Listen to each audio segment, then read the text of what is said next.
Welcome to the Mindfully Masculine podcast with Charles and Dan, where we take a conscious, holistic, and direct approach to relationships, mental health, and self-improvement.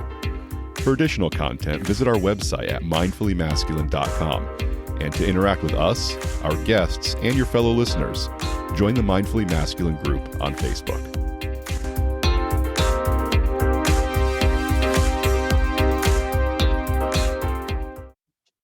Good morning, Charles. Good morning, Dan. How are you? I'm great. Excellent. I'm glad you're great. You don't really sound convincing that you're glad I'm great. I'm glad. I mean, I'm glad you're great, and I wish I was a little greater than I currently am. I'm just logistically dealing with a lot of stuff because my classic car that I love so much. I think it's time to give her the old Yeller treatment. How many miles you got on her? 355,000. The old Yaris. That's impressive. Yeah, I mean, how you've got to be setting some sort of Yaris records here. No, I mean, I was just shopping around on Facebook Marketplace for a replacement. I mean, not another Yaris specifically, but I did see a Yaris that was a couple years older than mine, but had the exact same number of miles on it. So they're out there. Wow. But yeah, I finally had something.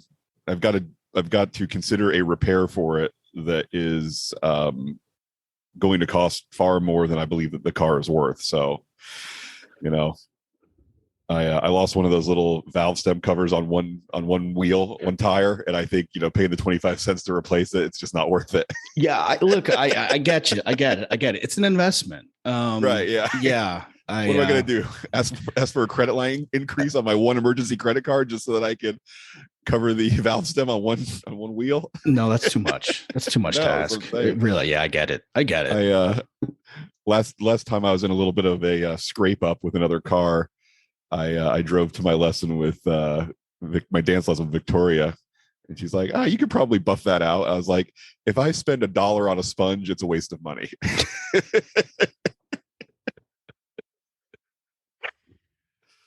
So yeah, I think I'm gonna go car shopping today. I went to the bank when they opened this morning, got a little cashola out of the business account, and I'm gonna go and see if I can't get somebody to sell me a car for far less money than they want to. Yeah. So, are you getting any good deals on those used Ferraris you're checking out? Yeah, great deals on those used Ferraris. I'm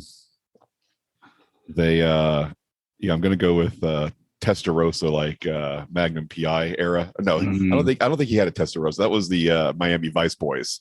Yeah, I think so. Yeah.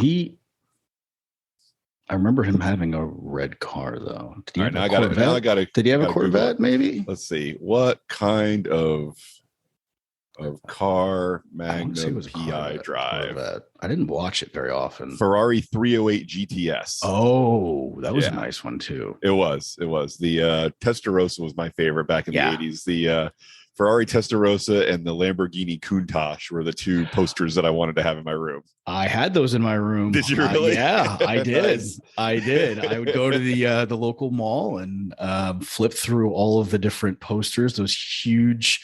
Yep. Yeah. Like and Spencer Gifts or someplace like that. Yep. Exactly. Yeah. Yeah. And then you'd see the posters with the bikini girls, and you'd take a quick look, but then you'd go on to the next one. Some people think you're staring. Oh, exactly. Yeah. That was completely inappropriate, but yet it registered, put it in the Rolodex for later. You know what I'm saying? So yeah. One of my moves when I was like in middle school was I decided to at some point get into photography. And then one day I went to, I think it was Walden Books or B. Dalton back when those existed. Yeah. And went to the photography section. And then like literally a 6th or 7th grade me made the discovery that in the photography section at just regular bookstores, they will have books on glamour photography or boudoir photography. Oh, interesting. Yeah. And, the adult magazines would be like behind the counter and you'd have to ask for it. But the photography books were just out there. Wow, and you could just stand there and look at them, and so I did. you need a tips and tricks website can. Yeah, this was before the internet really I mean, existed, so I don't think it matters now. Oh, right. Yeah. Wow. That's.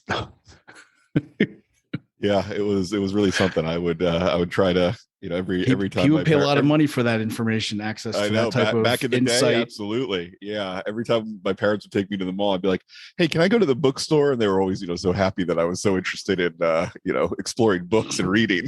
And I would go straight to that section and try to hang out there, until I felt like somebody was giving me the eye. And then I would hastily put it back on the shelf and leave. Your parents and thinking, wow, our son's a book nerd. Meanwhile, just, a regular teenage boy or. Well, I was a book nerd too. Yeah. But yeah. So they were half right. Okay. But anyway, so that's what's going on with me and my nonsense. What's new with you? What's new with me? Getting a little work done in the pool area in the backyard has been a fun experience. Yeah. Contractor. Oof. Lying at every turn about what whether he's complete, what's going to happen. I mean, you say, of course, and I kind of in the back of my mind, it's been my experience, but I've never, this guy anyway, he's got excuses, waiting for the thing to dry. And, it's like 4 days later. And anyway, it's been fun. And now turns out the work that he did damaged some of my pool equipment. No. Now that needs to get repaired. And so, is this an insurance job where you can? No. This was purely me being selfish and wanting to get the pavers in the pool area and the pool deck to be properly sanded, filled in, and sealed, so that every 2 months I don't have an Amazon forest growing through there. And he's like, "Oh yeah, no problem, get it done." And it's like it's uneven. There's sand missing in certain areas. There's sand blowing over, and he said he was going to cover the pool, didn't cover the pool. Sand and dirt and everything else is in the pool. The vacuum sucked it up, broke the vacuum. And now it has to get, the whole pool has to get manually vacked out. Got to replace all that stuff. Got to replace my pool filter. And then I go out there the other day and like there's huge gaps in between the pavers and it's uneven. And so, fortunately he's agreed to come back even after I paid for everything. He offered me a lifetime guarantee. So I don't even know what that means, but I'm guessing I'm just going to, everything's perfect. I'm going to call him and say, hey, come back. And I think he's only coming back because there's talk of me doing a larger project with him, doing some pavers and stuff like that. So, keep dangling that carrot. I'm gonna need to. And then more of the screens from the hailstorm fell out, and they're like dangling over the pool. And so, look, first world problems. I get it, but it looks ugly, and everything's in disarray. The hot tub, you can probably see it. It's like lying out there in the yard, probably. I can't see that. Killing my grass. Because I got to keep everything off the pool deck so they can get in there. Yeah, and it's just living in that state of disarray, and it's kind of a great transition to what we're going to talk about today is is kind of keeping things clean and orderly, being your future butler. And my future butler is clearly on vacation somewhere. So the thing is the backyard is a mess, and I'm really starting to feel that anxiety and some of the stuff that, some of the articles that you had sent over, I took a look at, and, one of the studies was, people who think that or use words that describe a lot of clutter and disarray around their house have higher levels of anxiety. Measured by some studies. And you don't sign me up for a study. I can tell you right now, I definitely have like that tight feeling in my stomach every time I walk by, and I just look at this and it's like, everything's all over the place. Not a fan. Not used to that. Yeah, it is definitely there's a very one-to-one relationship between how good I feel around my place and what level of tidiness and orderliness I can see when I just look around me. Like, the more, and look, I live in a small place. My camper is small, so the clutter can build up very quickly, and it usually falls into a few categories. Clothes is a big one, because even though I live in such a small place, I still take the variety and availability of different outfit choices extremely seriously. So I still have quite a few clothes. I do have enough room for them to be put away, but it's hard to sometimes get them where they're either clean and hung up or in my little hamper, and not just a little pile on the bed, a little pile in the kitchen, a little pile here and there. So but I hate it when it is like that, and right now I'm dealing with that because I'm borrowing a car while I deal with my car situation, and just having stuff here and there, and it stresses me out. So clothes, part of the nature of my job is I'll often have a client's piece of technology that I'm working on, like a laptop I'm reformatting or something like that, and laptops also come with Bluetooth mice, and they come with chargers, and they come with, it's never just the laptop. It's always the laptop and the accessories. And sometimes those will be sitting on the surface, or I'll have purchased something from Amazon and the empty box that it came in is still sitting somewhere. And yeah, I'm just saying it adds up quickly. Now, one of the benefits of having such a small place is if I decide, okay, I need to declutter this place pronto, I'm usually never more than 5 minutes, 10 minutes, maybe away from my place looking orderly again, which is one of the things I love about a small place. Because when my ex-wife and I had a house, a 3-bedroom, 2-bath, 1,500 square foot house, if it got out of control, if it got away from us, it felt like, okay, great. Now we got to take the whole afternoon to get this place back together again. And having a small place and living alone kind of does take away some of that difficulty in going from a mess to going back to orderliness, Yeah.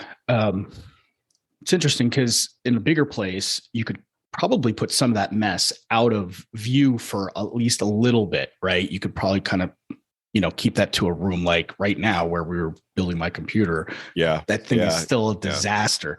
I just close the door. And when I walk by and I'm like, all right, done, which is, there's a pro and con to that. I was going to say, does it really work though? I mean, are you really tricking yourself? Or... yeah, no, it does. Okay. It does because if I'm focused on something and I'm walking by and the door's open, I'm going to see in my peripheral vision just that mess of computer components all over the place, and that gives me a pang of, well, one, you got to finish building that damn computer, and two, got to clean up that room, and so if I have the door closed, if I'm focused on something, it won't pull away from what I'm focused on because it's in the pathway from the rest of my house to this office here. So I come back and forth here all the time. By closing the door, it gives me a little bit more peace of mind during the day. Gotcha. Which also could be a negative thing because now it's like, if I was like kind of sitting, like I kind of will forget about it a little bit and I'll sit around and watch something on Netflix a little bit too long instead of working on the computer. Right. So, there's a balance. You got to find a system to remember to just get rid of, get that stuff done and taken care of, which is again, an advantage for where you are because it's right there in your face the whole time. Exactly. Yeah. And, it's right there in your face, but, so getting it clean and getting it orderly is quick and relatively easy.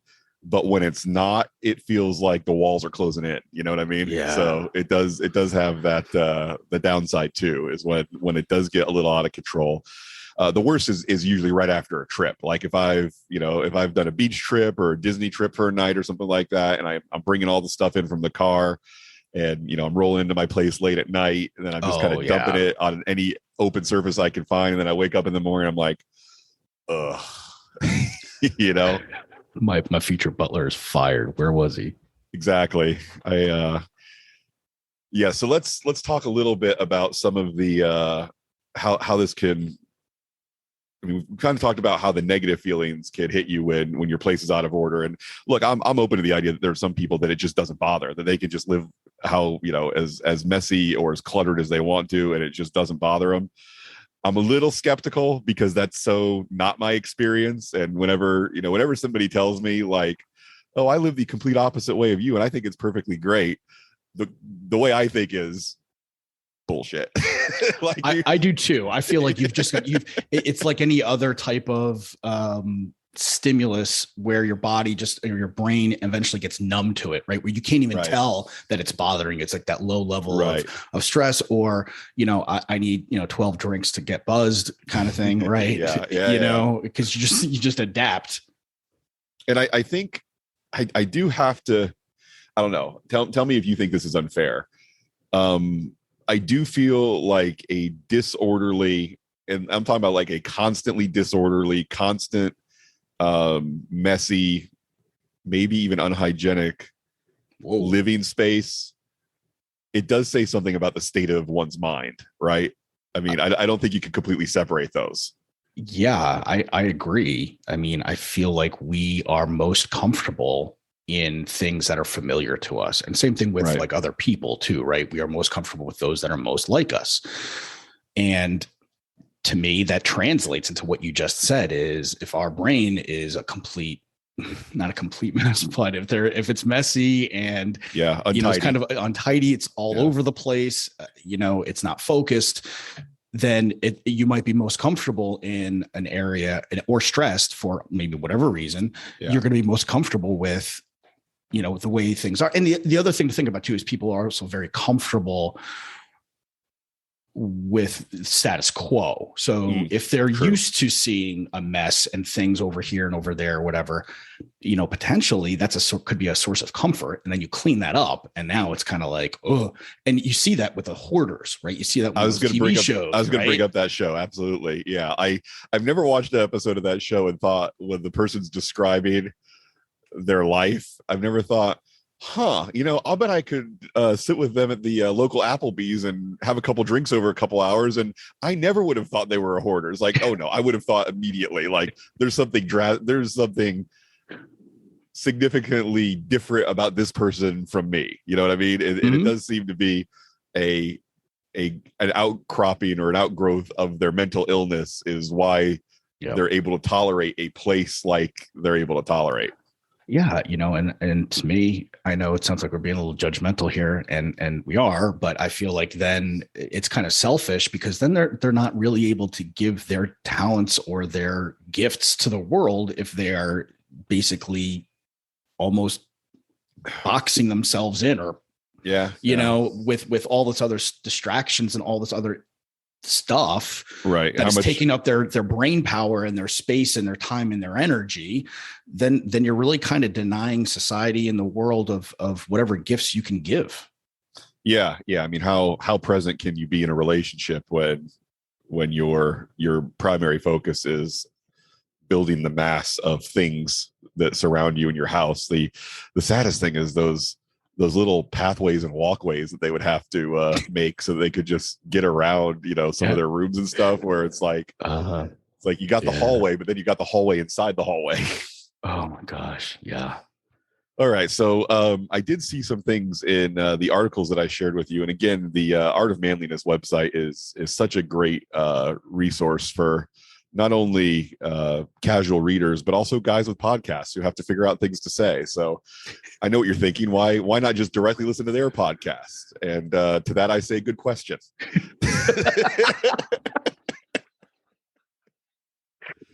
Because they probably don't promote it as much as we do. Exactly. So you want to listen to that? Listen to us. We'll tell you why. So the first article I read was a little bit about the virtue of cleanliness, and how Ben Franklin had a lot to say about why it was so important to live a life of cleanliness. And I like that the introduction to this really did a good job of talking about how much the standards for cleanliness have changed over the years, because people in ancient times and even 100 years ago used to do some pretty wacky stuff that they thought was leading to a more clean and hygienic life. And now, we've got these essentially industrial grade disinfectants taking up 2.5 aisles at the grocery store, where we can kill everything around us if we want to, whether it's the bacteria in our toilet or the little bit of Roundup on those weeds growing between your pavers. And so his article on cleanliness went into a lot of areas, but they did get into specifically, cleaning your space. And one of the points that I liked was this this idea that society pushes the narrative that men are slobs to the level that one might think men are supposed to be slobs. And it is a bit of a sitcom cliche, is it not, that the the husband or the father in the family is always the dumb slob, and his wife is always kind of, folding her arms over her chest, being disapproving of the way he lives. Yeah. And I think that has given some guys a license to actually live that way, because the messaging on it is so pervasive. Yeah, I mean, if you're gonna it's if you're gonna be accused of it, whether it's true or not, you might as well just take the easier way out and go, all right, well, I'm not gonna, and I may not clean it the way you want to, so I'll just let you do it. Right. Yeah, as entertaining as King of Queens was, I did love that show. Oh, he was great, that character. Yes, absolutely. But it did hammer home the idea of the, kind of fat, out of shape, clueless husband. Yeah. Being constantly judged by the hot, skinny, wife. And and that I still don't understand why she stayed with him. I never saw like any redeeming qualities about him. I mean, he was a nice guy. He was a hard worker. Oh yeah, and that gets you the hot skinny girl. Okay, is that the lesson I sure hope there? so. Yeah. No, I mean, I love the dynamic. They were hysterical. But she just seemed to be so upset with him all the time. I never really saw where she's like, oh, I love him because of this, but look, it is what it is. TV show, right? Yeah. So but it definitely is much. Sitcoms, commercials. I mean, there is a lot of the, let's make fun of the clueless husband, and the wife will be the wise and discerning one, who kind of puts up with him because I don't know why, you know what I mean? So and I do think one interpretation of that could be guys figuring, that's not much is required of me, so I don't feel like I have to deliver on much. Yeah, I mean, it's funny, but unfortunately, it's all programming. I think we have to remember that they're called TV programs. That's a good point. For a reason. Yeah. And whether we want it to or not, it's going to program us on some level. And even if you're conscious about it and aware, it's still something else. Now you need to kind of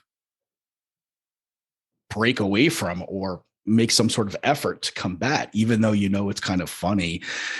You see enough of it, can start to feel like that's the default in your brain for the way men should be. And yes, I've been talking with a friend recently quite a bit and reading a lot of books that do get into some of the programming that happens to us and the messaging.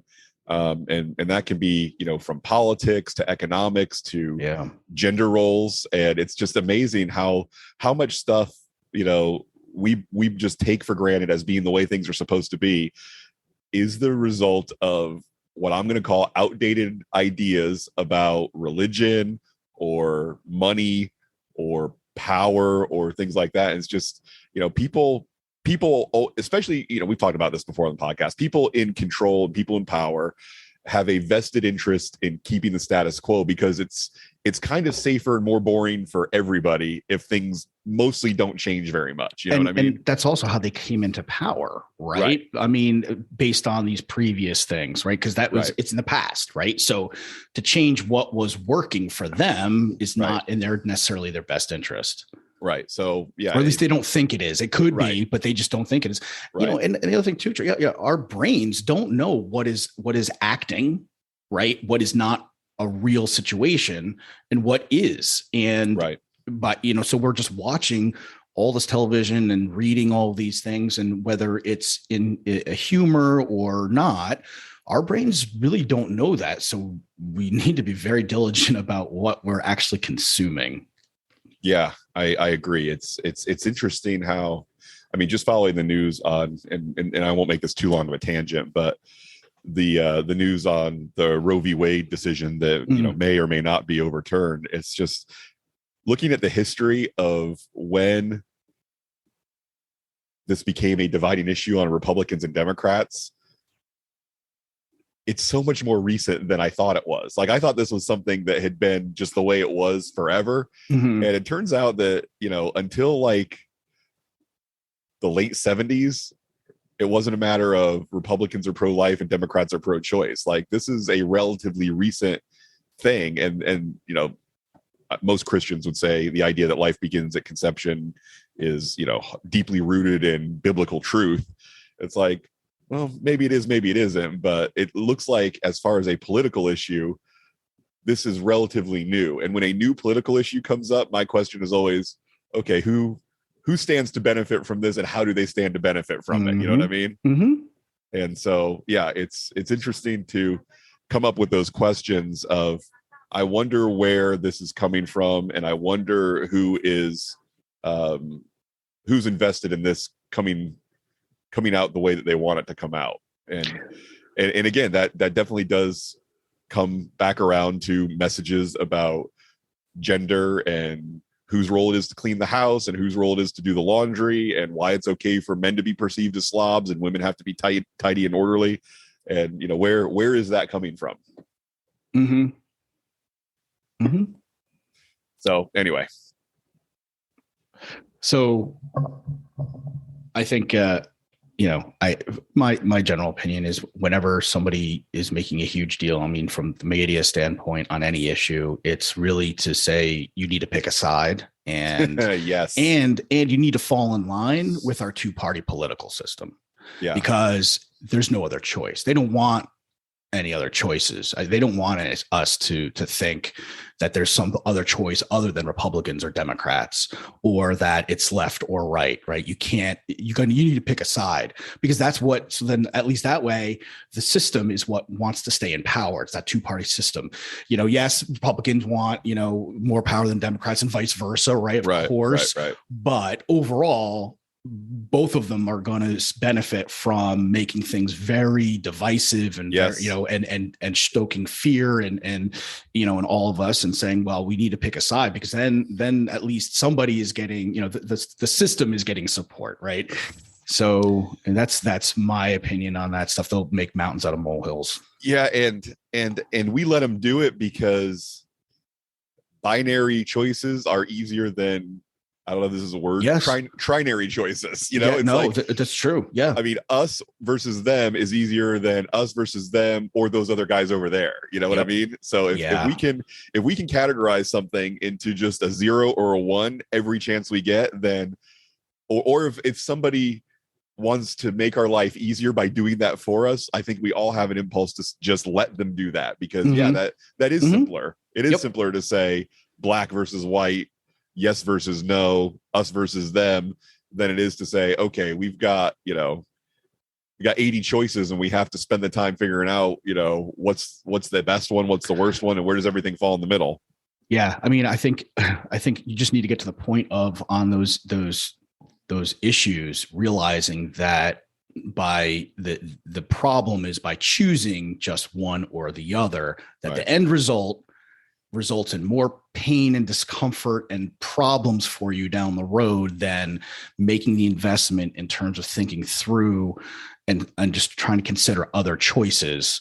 Right. And sometimes that takes a lot of pain to happen, and a lot of, hitting rock bottom before you're willing to spend that time and energy, because we're already, I don't want to say we're not all overwhelmed, but we all have a lot of information coming at us that we have to deal with. And so if we don't need to make extra choices and think through things, then, like you said, it saves us energy, and we don't, it's like, oh, all right, well, I'm just going to go to 1 or 0 instead of thinking of a 2 or, -1. And yeah, exactly. And one of the ways that I think I can tie back into what we're trying to do with this podcast is to say, stay away from that tendency to look for a man to be your role model in every facet of life, because you're not going to find one single guy that you can say, oh, I want to be just like him in every way that he is him. I want to be like that. Yeah. Because it's just so dangerous to try to idolize one role model to that level where you think that they've got everything figured out. And that's why, I mean, from when we talked about No More Mr. Nice Guy to 12 Rules for Life, it's like, no, find people to pick and choose from, whether it's, celebrities, politicians, sports stars, fictional characters. It's like, be open to finding things about all sorts of people that you can say, okay, I think in this particular area, if I was a little bit more like him or her, then I would be better off than I am today. But don't tie your identity to be just like one guy or one gal and saying, oh, the more I'm exactly like this person, the better off I'll be. Yeah, that's a great point. Nobody's all good or all bad, and nobody's right, and nobody's going to be you. Nobody's going to have the same thoughts that you have, and so same needs. So that takes some time and it's something I need to do for myself is spend some more time or regular time figuring out what I want, what's best for me. And a lot of that comes from going outside, walking, being able to think things through, because then if I don't spend that time doing that, then I've got a tough time figuring out what qualities I'm looking for in the different people. Right. And now, so then if I just kind of have like this loosey goosey idea, which, a lot of part of my life, I feel like I have, to be completely honest with you, is I've never been, okay, this is, I feel really solid about all of these things here. And so for me, it's because of that, it's very easy to go, oh, well, they've been successful in all these other things. I kind of like this thing that they're doing over here. So I'm just going to idolize and do whatever that person does. And it's just real easy to fall into that type of mindset. And I'm guilty of that for sure. Yeah, I am too. And I've said this about myself, before when it comes to real self-examination and self-improvement, you'll never find someone lazier than a moderately successful man. Because a moderately successful man is one who has got enough figured out that he can give himself a life of comfort that will often stop him from doing the deep work it takes to have an amazing life. Yeah, I think actually Glover has a new course about that similar. I think he's like, it's something about getting stuck in middle management. Interesting. Yeah, that makes sense. For me, one of the ways that I can sort of get myself to stretch a little bit is by reading. And I shared a post on my Instagram story yesterday from General James Mattis, where he said, if you haven't read hundreds of books, you are functionally illiterate and you will be incompetent because your personal experience alone aren't broad enough to sustain you. Wow.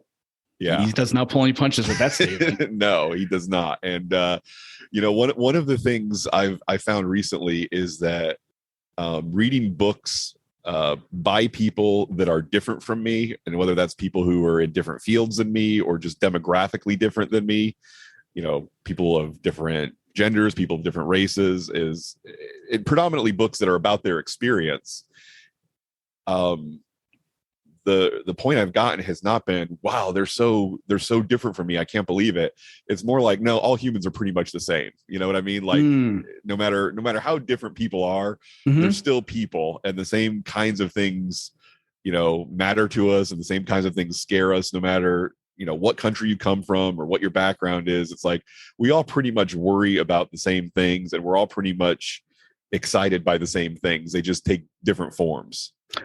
Yeah, the fundamentals, I totally agree with you. What I like is when they share their experience and they use their language that they've created for themselves. I mean, in terms of their vocabulary and the way they describe things, using their filter, their unique experiences to describe those basic things that are common for all of us, which is, like fear of failure, fear of success, celebrating things like that. And then I hear it in a way, it registers a little bit differently for me. Exactly. And it gives me a little bit extra motivation to go, oh, now I have a little bit of a richer understanding of this concept and this topic. And that sometimes is enough for me to be motivated to take action I normally wouldn't have. Yeah, absolutely. I mean, when I'm reading books by Jordan Peterson and books by Glennon Doyle, I mean, those people could not be much more different in a lot of important ways. But the things they talk about, living a life with honesty and authenticity and stuff like that, and looking for meaning instead of short-term pleasure. I mean, they're all the successful self-help people are saying basically the same thing, but they're saying it in such different ways that I can pick up pieces of it that resonate with me more than the other one said it. You know what I mean? Yeah. And that's why, I mean, there is no substitute for reading, or, you know, in our case, listening to a lot of different books by different kinds of people.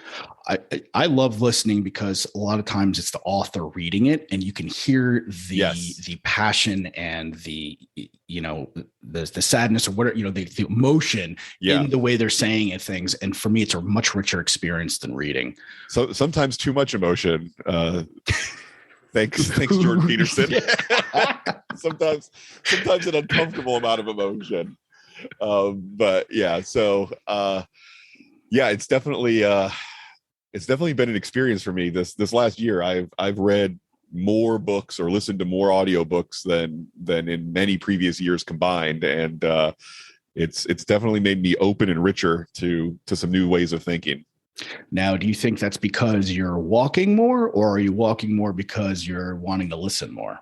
Interesting. I'm still doing, most of my listening is still happening during driving until I'm on a difficult or complex thing. And then I'm like, okay, this one is, I can't drive and absorb what this author's saying about this subject. I have to go for walks to let this one sink in.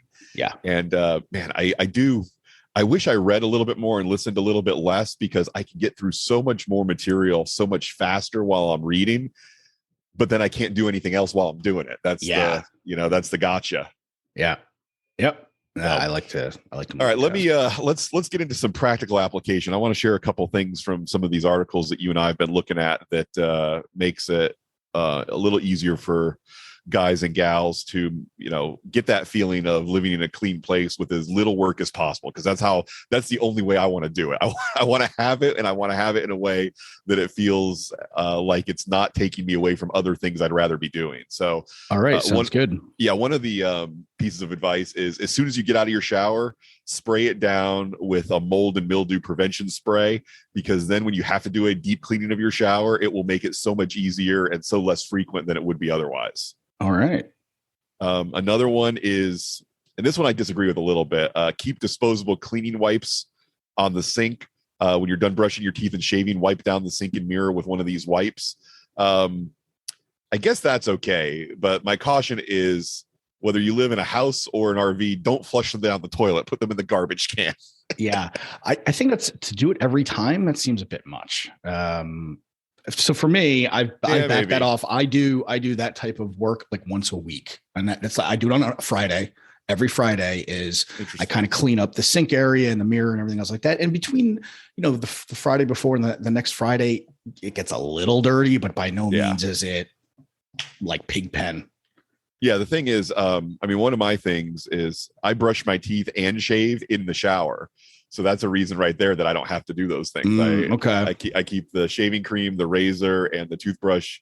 Well, I keep a toothbrush and toothpaste in the shower, and then I keep a toothbrush and toothpaste at the sink, because my camper only has one sink and it's in the kitchen. Wow, you fancy pants, 2 toothbrushes. Exactly. That's. Could you not make the rest of us feel like paupers? I got a deal on them. I got a BOGO at Publix. A twofer. So yeah. So the last thing is, spend 5 minutes before you go to bed picking up any clutter that's sort of built up during your day. I like that idea as well. Mm-hmm. I never do it, but I like that idea. For me, it's got to be either put it away when the clutter happens, or wake up in the morning and do it all in the morning. The idea of doing it before, because usually by the time I'm willing to give up and laying in bed as much, I mean, I'm of two minds. Number one is, I love just laying in bed watching TV, just kind of hanging out. But on the other hand, when it's time to go to bed at night, part of me feels like I'm giving up on the day. Like, there's other fun things I could be doing. Yeah. But it's just, I'm too tired, and I have to admit to myself that it's time to go to bed. Yeah. And so, yeah, I'm a real two sides of the coin guy when it comes to going to bed. It's like, when I'm going to bed with the intention of falling asleep, it does feel like I'm missing out on something. But the idea of just packing up my pillows, putting the TV on, and just kind of chilling and watching a TV show late in bed, that doesn't bother me at all. But admitting that I'm going to bed to go to sleep feels like I'm giving up something. I'm the same way. I'm the same way. I know I'm exactly the same way. What I've been taking some melatonin and some natural supplements to kind of relax me a little bit. I take that at usually like 7:30, and so that kicks in about an hour, and so then I start to get really tired, and then so that's helped me with that. I'm missing out on something. I'm giving up on the day type of thoughts and feelings because my body starts to get really sleepy and tired, and so that's helped me. The other thing that I like to do is, even though it's not what I want to do at the moment, I will do mechanical things that I don't need to think about after I've taken the melatonin and those supplements. So for example, what you were talking about, kind of tidying things up so that I'm thinking in the morning, I'm going to want to get up. I'm going to want to get up early. And because I know I'm waking up to a beautiful, clean house or an organized house where I don't have to, move dishes that are dirty in order for me to make breakfast, right?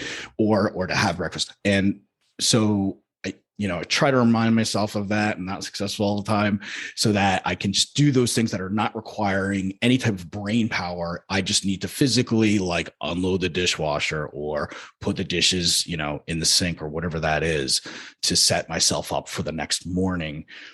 And it's nice. It's nice. It does make it a little bit easier to wake up and kind of get going in the morning when I've got, kind of like a fresh, clean start. It does. And here's one of the things that I'm guilty of. If my kitchen area is not, everything's not put away, the counters are wiped down, stuff like that, when I go to bed, then when I wake up the next morning and I see that work has to get done, it's either, oh crap, I've got to do all this first before I can make breakfast. And then do all the things that are on your task list, right? Right. Yeah. Yep. Yeah. So that's time that you didn't really, I know I don't calculate into my schedule in the morning. Yeah. Yes. And so what I will sometimes find myself doing is looking at that messy countertop and think, you know what, screw it. I'll make a pot of coffee and then I'll just grab something to eat, after I leave the house instead of having to, because the realization is I've got to clean the kitchen, I've got to make food, then I've got to clean the kitchen again. I've done the same thing. No, I didn't think about that. But that's a great point. Charles will just be like, you know what, just screw it. Just get breakfast on the go, which is not going to be great. It's going to be either Wawa or, a donut or something like that I know is not good for me anyway. And then I come home and then it's like, okay, now I still got to clean the kitchen and I've eaten garbage all day because I didn't feel like cooking at home. Yeah, that's interesting. It immediately sapped your willpower, right? Correct. And your motivation. Yep. So, because now you're like, you always had that temptation to go, whether you have a clean kitchen or not, to go get the tastier food at Wawa and that donut or whatever, right? Exactly. But with a clean kitchen, it's a little bit easier to make the healthy stuff at home. And without that was the tipping point. And now it's not only, disturbing your, your stress levels, it's also you potentially affecting your health in terms of what you're eating and any kind of meal plan that you're on or any kind of exercise plan you're on. Wow. That's insightful. I never thought about it that way, but that's a great point. Yeah, it's it's one thing that I can, one thing I can do as my own, be my own butler is, look at these different areas of my place that I think, okay, if that's messy, it's going to cause me to make bad decisions for the rest of the day. So I better not leave it messy. Now that's even more motivation to get it done that little bit, knowing how much it's going to impact that ripple effect. Right. So here's some other steps from another article that I sent you about, basically how to get cleaning your house done and ways to make it more tolerable. Brett McKay, the guy that runs Art of Manliness, he says, step one is crack a beer and put on some loud music. Which you got to grease the track. I definitely skip the cracking a beer part, but I almost always do put on music when I clean my place. Yeah, and I've got the Google Mini home speaker, which it heard something while we were recording the podcast this morning that it thought it had to respond to, and I did my best to ignore it. Hopefully you guys don't hear it too loudly on the track, but I leave the microphone on all the time. I don't care about privacy or security or Google coming after me with their black helicopters in the middle of the night, because the fact that I can just yell at it to play some Weezer whenever I feel like it it offsets all those privacy concerns. Exactly. Yeah. So step 1, crack a beer and put on some loud music. Step 2, put all the clutter away, because why would you want to clean up around your clutter? It's like, get the clutter away first, and then you can be serious about cleaning up. This is one that I have, but I don't often do, which is dust using a Swiffer. I own a Swiffer, and I just rarely involve it because I don't know. Dusting isn't a thing for me. Usually what I do is I spray some yellow Windex on a paper towel, and I just wipe everything down that way. Yep. But I don't know. I'll consider that there may be some advantage to using a Swiffer instead. Step 3.5 is crack another beer. Step 4, vacuum everything. Consider investing in a Dyson. I did recently just up my vacuum game by getting a little robot vacuum. How's that working out for you? It's working out pretty well. So basically the main areas that I get the most bummed out about: dirt, pet hair, leaves from outside, because my campground's in a pretty woody area, and so I do track in some dead leaves on occasion. The vacuum is definitely hitting the big areas, because previously I had what was essentially a handheld dustbuster type thing. And so getting on my hands and knees to vacuum my floor with it, like that was my only vacuum. It was enough of a disincentive to let me build up an amount of dirt and pet hair that I was not okay with. And the robot vacuum is taking care of a lot of that. So it's making the spot cleaning of, the seat that I'm in right now, and the little 2 aisles on either side of my bed. It's taking care of that with a hand vac way easier. So I'm happy with it. And the one that I got on Amazon, I want to say it was less than $150, and it is definitely getting the job done. Great. Now, it doesn't have a lot of the cool features that, a name brand Roomba would have, but I'm happy with it. So I'm glad that I made that choice. So investing in a Dyson is probably not something I'm going to do, because my little handheld's doing good enough on its own. But if it dies on me, I might consider one of their handheld solutions, because I love their hand dryers. So I would probably be willing to give them a shot on a handheld vacuum. Okay, here's what it says to do in the bathroom as step 5. Vacuum anything that's not wet. Apply a layer of toilet bowl cleaner to your bowl and let it sit. Wipe down your mirror with a paper towel and glass cleaner, or if you're following his other advice, then you've got a disposable wipe that you can use for that. Using the same paper towel and all-purpose cleaner, wipe down your sink. Scrub your toilet bowl and flush it. Get the entire toilet nice and wet with an all-purpose cleaner. Use toilet paper to clean the tank. Flush the toilet paper. Use toilet paper to clean the sink and the rim, in that order. Flush the toilet paper and use toilet paper to clean the outer bowl, and then flush it. Then finish your beer and consider opening a third. Yeah, nice. We're going to put a link to this in the show notes, right? Yeah, absolutely. Cool. But man, I mean, even though I'm not drinking right now, if drinking 3 beers was a portion of this, then the next step would be take a nap, because three beers and it's sleepy time for me. Well, you have a nice clean place to nap in then. Okay, so one other list I want to share before we editorialize even more than we already have is he does have a third article that separates daily tasks from weekly tasks, which I always like that. Yeah. So here's what he says to do in the morning: make your bed, spray down your shower with a anti-mold, anti-mildew thing. Wipe down your bathroom sink and counter with a disposable wipe. Empty your dishwasher if you have one, and then wipe down your kitchen counters and stove with a sponge and a 409 type product after you're done making your breakfast. So do that every day. All right. Every evening, wipe down your kitchen counters after you make dinner. Spot vacuum as you need to. Load your dishwasher if you have one, and then before you go to bed, pick up your clutter that you made from the day. So again, some of these may apply to your situation, some may not, but I like that there is a list that you can start from and then sort of edit and make yours. I mean, if you think about it, I mean, it's where you're making the most mess on a daily basis, right? I mean, it's not bathrooms and kitchens. Absolutely. Yeah. Right. Then here's what he suggests for your weekly schedule. Every Monday, dust. Every Tuesday, scrub your toilet, shower, and bathroom sink. Every Wednesday, vacuum and mop. Every Thursday, clean all your mirrors and windows. On Friday, cleaning out leftovers and wipe wipe down the inside and outside of your refrigerator, and your microwave and your kitchen sink. And then every Saturday, change and wash your bed sheets. Again, okay. Mess with the days that you choose to do the different things on based on, what works for you. But I do love the idea of not starting from scratch. Start from somebody else's list, let somebody else do the work for you, and then just customize it to make it work for you. Yeah. And I'd add something to that for a lot of people who are working from home these days is maintaining a very clutter-free office environment.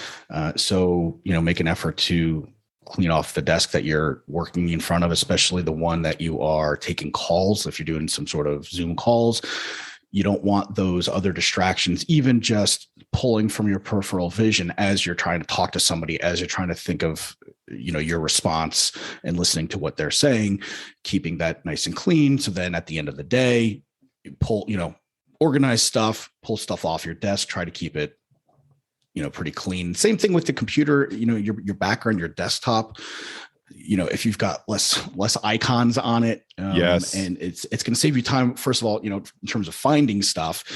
And also it's going to be less stressful, believe it or not, to just see, a nice picture in the background, rather than all those icons on your desktop. Oh, well, since you broke the seal on talking about your computer, how about inbox zero? Is that something that you work toward on a regular basis? I do. I've never achieved it, so I've given up. So basically, I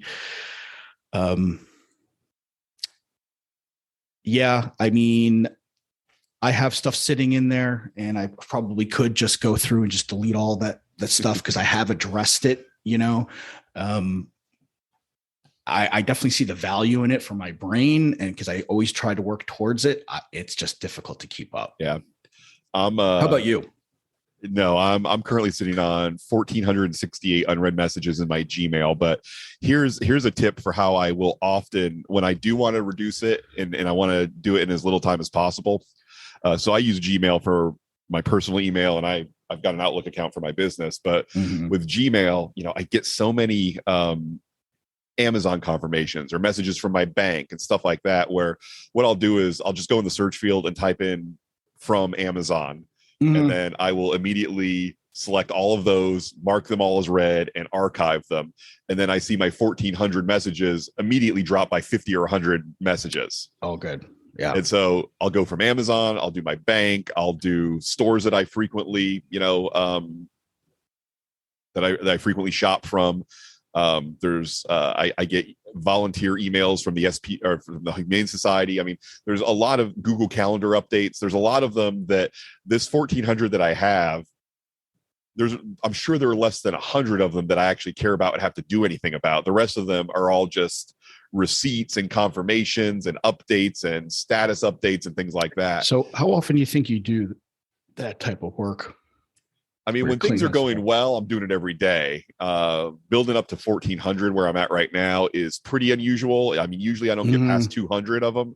And so going through is easier. Every day you go through and you look for Amazon and bank and stuff. Yeah. Okay. So let me suggest something to you. I should automate it for a while. Yeah. They have automation, right? So it's called SaneBox. I don't know if I told you about it, but we did. And I tried, I signed up for a trial of it, I believe. Yeah. And just the getting started with it was, I wasn't willing to put in the time to get started with it. Okay. So I could see myself being willing to do that at some point, but the day that you told me about it and the day that I signed up for it, I just, some days you're ready to start a new habit, and some days you're not. And absolutely. If you try it if it's on the wrong day, absolutely, it just will not work. So, because I mean, what's nice is that they're pretty smart. They put their pricing plan down, and they basically broke it down to how much it costs per day.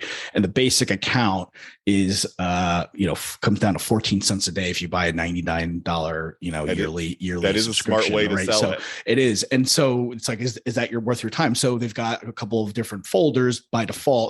A Sane Bulk, which basically has all of my financial receipts and shopping receipts. They all go into that bulk, and you can teach it. So it's pretty smart. It will know, like Bank of America and Amazon, stuff like that should go into that folder. If you don't like it, you can move it into a different folder. And then from then on, that sender will go to that different folder. And all you do is drag and drop it, right?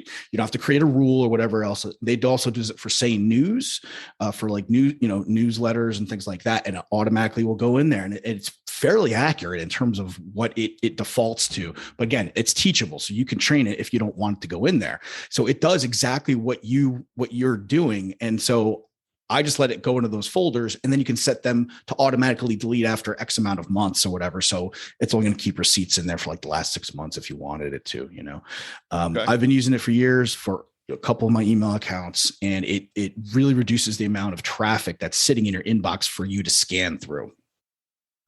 Okay. I will think about giving it another shot. Yeah, you should. It's great. It's great. All right. I think, let me see if there was anything else that I wanted to. Oh, I did want to check in with you on how's your bullet journaling going? It's gone okay. Yeah. A win has been I figured out how to format the pages for my daily task management a little bit more cleanly and a little bit more legibly. And so I'm happy about that. I have kind of figured out what I want, what I don't want for those other pages in terms of habit tracking. I have not been good about doing any type of reflective journaling or intention setting, which is something that I want to do. And I'm resisting doing it in the bullet journal because of having to flip back and forth between different pages. So I am playing with the idea of using the bullet journal just for task management, and then getting the 5-minute journal for some of the daily intentions, the daily reflections, and kind of keeping it separate. I was hoping to kind of do everything in the bullet journal, but I'm feeling some sort of resistance to opening it up and doing reflections and stuff like that. And I don't know.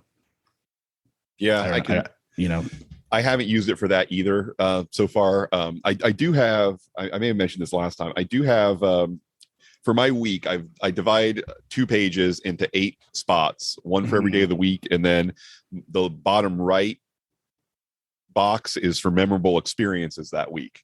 Oh, and nice. So yeah, I do kind of jot those down as they come up. I did recently use it for this process of looking for a new car, where I sat down with a friend and I recorded like, what are the criteria that I'm looking for in my next car? What are the makes and models that I'm open to? Like some of the things I put down was less than 150,000 miles, less than $5,000. I'm looking for around 25 or 26 miles per gallon combined city and highway.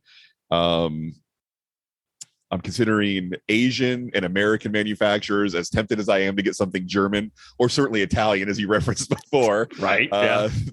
They just don't make as much sense, go with something European as an Asian or American car, just because of those darn German cars, man. They just hold their value too much. So if you're looking for a diamond in the rough, good deal, American is probably the way to go for that. But a Japanese or a Korean manufacturer, there's some deals to be had there too. No accident damage, no rebuilt or salvage title, automatic transmission and cruise control, which my current car has an automatic but not cruise, and I have missed having cruise control. In Florida, it's a nice foot saver, especially with all the driving that I do. I drive crazy I drive crazy hours to Jacksonville or St. Pete. So usually I could be in a situation where I could just put on the cruise and not have to manage my gas pedal foot. And so, yeah, that's something I'm looking for now. And then a clean interior that's in good shape is the other thing. And then I went down and put down all the makes and models and went through with my friend and said, okay, I have this impulse to go a little crazy as a man in my mid 40s. What are the cars that I should not buy? And she was like, do not buy a Miata. I was like, but they look like so much fun. She's like, don't do it. People will think you're going through something. Yeah. Like, I'm always going through something. Why should I let my car reflect that? Maybe we just get you a nice bumper sticker that says I'm going through something. You can put it on your Honda. Yeah. That is a much more reasonable way to go, is it not? Just make sure it's magnetic so it comes off, right? It's not permanently, it's not stuck on there. Exactly. Maybe I'll put a Trump 2024 bumper sticker and a Bernie bumper sticker on each side, and then people really won't know what's going on. Wow, that's funny. I saw somebody who did that during, I think it was the 2016 election. They had both a Trump and Hillary bumper sticker on. That's interesting. And I was like, okay, either their home life is absolutely insane, or they figured out something, with their partner that I never will be able to. Like, right. Yeah. I support one, they support the other. Let's just put both on the car. It's like, that's insane. You can't do that. Yeah. Okay, so that's something I used for my in my bullet journal recently, was to just sort of put that out there, and I put a car buying notes title at the top, and then I added it to my index, and I figured, here we go. This is something I can use my bullet journal for. I could just jot down these notes, and maybe at some point in the future I'll look back and be able to learn something from the way that I went about making this decision. Yeah, I think that's great. And we failed to mention that this is actually, speaking of going through something, this is Mental Health Awareness Week. Did you know that? Is it week or month? It says it's only a week. Maybe we get the whole month. Let's see. Mental Health Awareness Month. Sunday, May 1st to Tuesday, May 31st. Now let's see what week says. The week I'm getting 10th to the 16th. The week I'm getting is October 2nd through 8th. Okay, well, who is it that makes these up? Who's responsible? Really? For this? Yeah, I think so. Yeah, I'm seeing it. I'm seeing two. I'm seeing May 10th through 16th, and the first full week of October are both mental. I mean, hey, look, I'm down with having a week every month for mental health awareness, because that's So everybody, get out there and read some books and go to therapy. If you're not willing to do it for yourself, do it for me.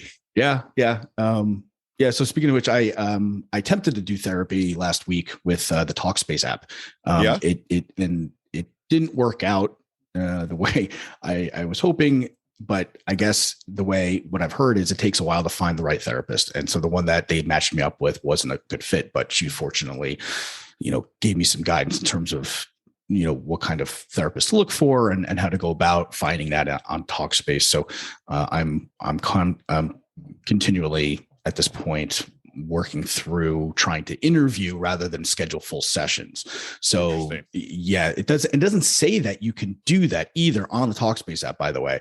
It's, the only option is really either, texting or, in person, not in person, but virtual sessions, one-to-one, face-to-face. And it doesn't, and those are, kind of expensive plans.